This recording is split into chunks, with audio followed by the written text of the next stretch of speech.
Chapter 15. Roy sat cross-legged on the floor, gazing up at the cowboy poster from the Livingston Rodeo. He wished he was as brave as the champion bull rider, but he wasn't. The Mother Apollo's mission was simply too risky. Somebody, or something, would be waiting. The attack dogs might be gone, but the company wasn't about to leave the new Pancake House location unguarded for long. In addition to fear of getting caught, Roy had serious qualms about trying anything illegal, and there was no dodging the fact that vandalism was a crime, however noble the cause. Yet he couldn't stop thinking ahead to the day when the owl dens would be destroyed by bulldozers. He could picture the mother owls and father owls, helplessly flying in circles while their babies were being smothered under tons of dirt. It made Roy sad and angry. So what if Mother Paula's had all the proper permits?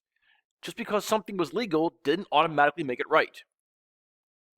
Roy still hadn't settled the argument between his brain and his heart. Surely there had to be a way for him to help the birds and Beatrice's stepbrother without breaking the law. He needed to come up with a plan. Glancing at the window, Roy was reminded that time was slipping away. The shadows had lengthened, which meant the sun would be setting soon, that Mullet Fingers would be on the move. Before leaving the house, Roy poked his head into the kitchen, where his mother stood over the stove. "Where are you going?" she asked. "Bike ride." "Another one? You just got back." "Well, when's dinner? It smells great." "Pot roast, honey. Nothing special. But we won't be eating until 7:30 or 8. Your dad had a late tea time." "Perfect," Roy said. "Bye, Mom." "Where are you?" she called after him. "Roy?" He pedaled at full speed to the block where Dana Matheson lived and chained his bicycle to a street sign. Approaching the house on foot, he slipped unnoticed through a hedge in the backyard. Roy wasn't tall enough to see in the windows. He had to jump and hold himself by his fingers. In the first room, he saw a thin, rumpled figure lying prone on a sofa. Dana's father, holding what appeared to be an ice pack to his forehead. In the second room was either Dana's mother or Dana himself, wearing red spandex pants and a ratty wig. Roy decided it was probably Mrs. Matherson, since the person was pushing a vacuum cleaner. He lowered himself and resumed creeping along the outside wall to reach the third window. And there, sure enough, was Dana. He lay sprawled in his bed, a lazy blob in dirty cargo pants and unlaced high-top sneakers. He wore a stereo headset, and his head was jerking back and forth to the music. Standing on tiptoe, Roy tapped his knuckles against the glass. Dana didn't hear him. Roy kept tapping until a dog on the porch next door began to bark. The next time Roy levered himself up in the room, Dana was glowering at him through the window. He had pulled out the headset and was mouthing some words that even an amateur lip reader could have figured out. Smiling, Roy dropped to the lawn and took 2 steps back from the Matheson house. He proceeded to do something that was drastically out of character for a boy who was basically shy. What he did was salute, crisply, spin around, drop his pants, and bend over. Viewed upside down, which was how Roy saw it, Dana's wide-eyed reaction suggested he'd never been mooned in a personal way. He seemed highly insulted.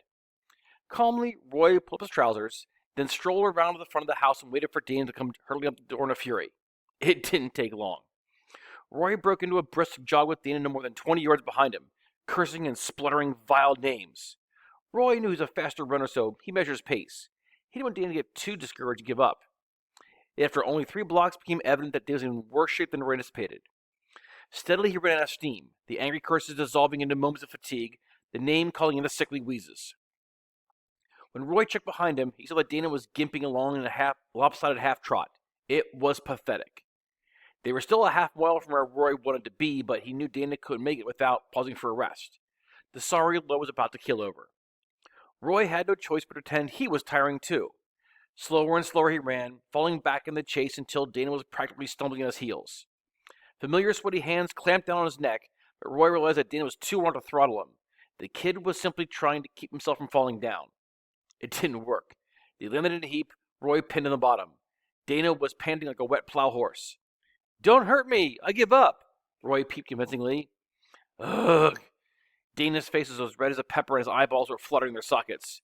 "You win!" Roy cried. "Urgh!" Dana's breath was foul, but his body odor was ferocious.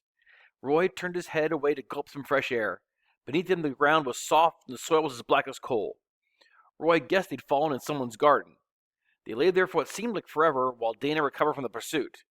Roy felt smushed and uncomfortable, but it was no use trying to squirm loose. Dana was dead weight. Eventually he stirred, tightened his hold on Roy, and said, "Now I'm going to kick your butt, Eberhard." "Please don't do that. You mooned me." It was a joke. I'm really sorry. Hey, you moon somebody and that's it. You get your butt kicked. I don't believe you're being PO'd, Roy said. Dana slugged him in the ribs, but there wasn't much muscle in the punch. Think it's funny now, girl? Roy shook his head no, thinking he was hurt. Dana grinned malevolently. His teeth were nubby and yellow like an old barn dog's. Kneeling on Roy's chest, he held back to hit him again. Wait, Roy squeaked. For what? Beatrice was bearing her to save this time. Ciggies, Roy said in a confidential whisper. Huh? Dana lowered his fist. What'd you say? I know it was a whole case of cigarettes. If you promise not to beat me up, I'll show you. What kind of cigarettes? Roy hadn't thought of that detail when he was cooking up the phony story. It hadn't occurred to him that Dana would be picky about his brand of smokes.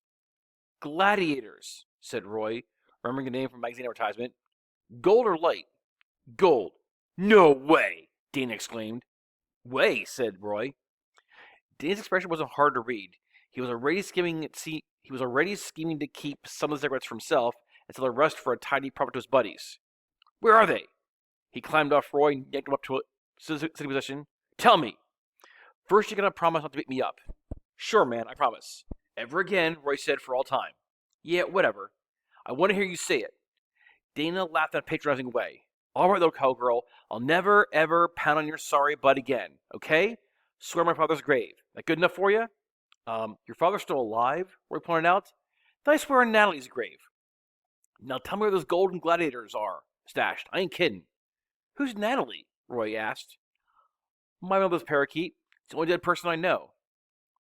I guess that'll do. Based on what Roy had seen in the Matheson household, he had an uneasy feeling that poor Natalie had not expired of natural causes. So, we cool? Dana asked. Yeah, said Roy. It was time to turn the big dummy loose. The sun had dropped into the Gulf, and the streetlights were coming on. Roy said, There's an empty lot at the corner of Woodbury and East Oriole. Yeah? In one corner of the lot, there's a construction trailer. So the cigarettes are stashed. Sweet, a whole case, Dana said greedily. But how come you know about it? Because me and my friends hid him there. We sold him off a truck on the Seminole Reservation. You? Yeah, me. It's a fairly believable yarn, Roy thought. The Indian tribe sold tax-free tobacco products, and smokers came from miles away to stock up. Whereabouts of the trailer? Dana demanded.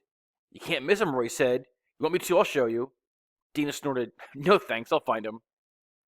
He placed 2 fingers in the center of Roy's chest and gave a stiff shove. Roy flopped back into the flower bed, his head coming to rest in the same soft indentation. He waited a minute or so before getting up and pushing himself off. By then, Dana Matheson was gone. Roy would be disappointed if he wasn't.